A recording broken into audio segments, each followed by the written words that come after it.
The joint christening of August Brooksbank and Lucas Philip Tyndall is set to take place at the Royal Chapel of All Saints in Windsor Great Park, seeing many members of the royal family reunited, it has been reported. However, revelations about Prince William and Harry's relationship with the media are set to be unveiled tomorrow, as a documentary series on the issue airs. The BBC Two series The Princes and the Press, which will be aired in 2 parts, discusses how the young princes have charted a different course in their relationship with media. Prince Charles, William, Kate, the Duchess of Cambridge and the Queen are said to be upset about the film's tittle-tattle nature. Another news, Meghan Markle's dad says he squirmed as he watched her latest TV interview, and dismissed it as a stupid stunt. Thomas Markle SR admitted he tuned in with trepidation.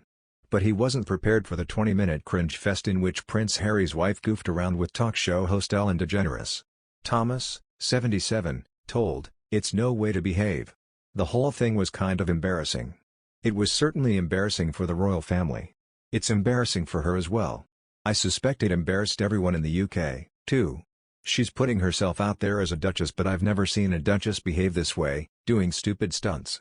Thomas said he felt wounded and disappointed that Meghan spoke of her struggles for success, without acknowledging his support.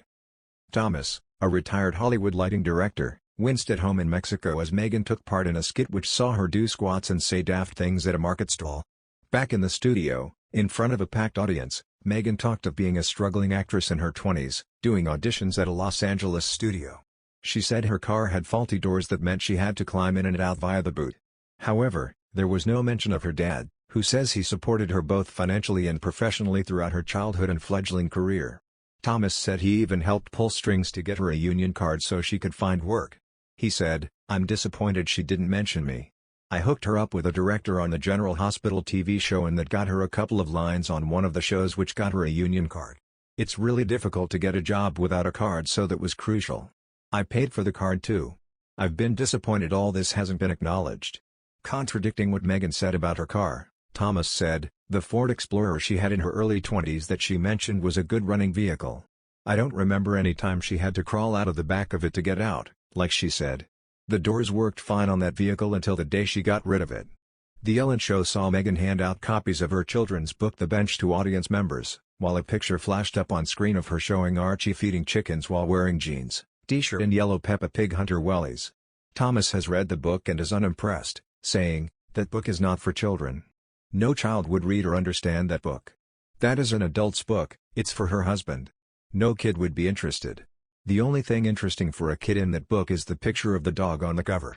Meghan, referring to the TV host as Auntie Ellen, also told of Archie dressing up as a dinosaur for Halloween, while Lilibet was a skunk.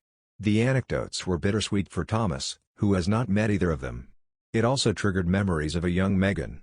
Thomas said, "Archie's a very handsome young boy and I look forward to seeing him in person. And also Lily, who I have also not seen. Meghan liked dressing up for Halloween when she was little, so I'm not surprised she mentioned how Lily dressed as a skunk this year." There's a picture of Meghan, aged 6 or so, with a pumpkin outfit on.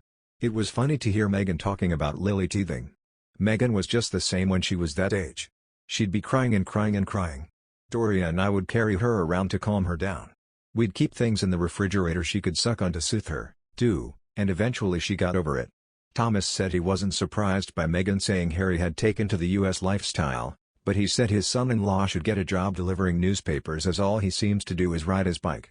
And he added he feels sorry for the Queen because Harry and Meghan are reportedly not going to the UK at Christmas. He said, "Harry should go, without a doubt. This might be the last chance he gets to see his grandmother. I really feel bad for her. They have treated her so poorly and been so rude. I have great respect for the Queen and the royal family." Despite his withering verdict, Thomas hopes he can patch things up with Meg. He said, "Sooner or later I do think as a family we are going to get together. It's sort of ridiculous we can't and it's all down to bad tempers. But for an old man I'm doing okay. I've got a bad heart, but I am doing all right." Before the wedding she made speeches around the world, for the UN and so on, and said there should be more men like my dad. So at that point we were in a good place, but it all went downhill when she met Harry.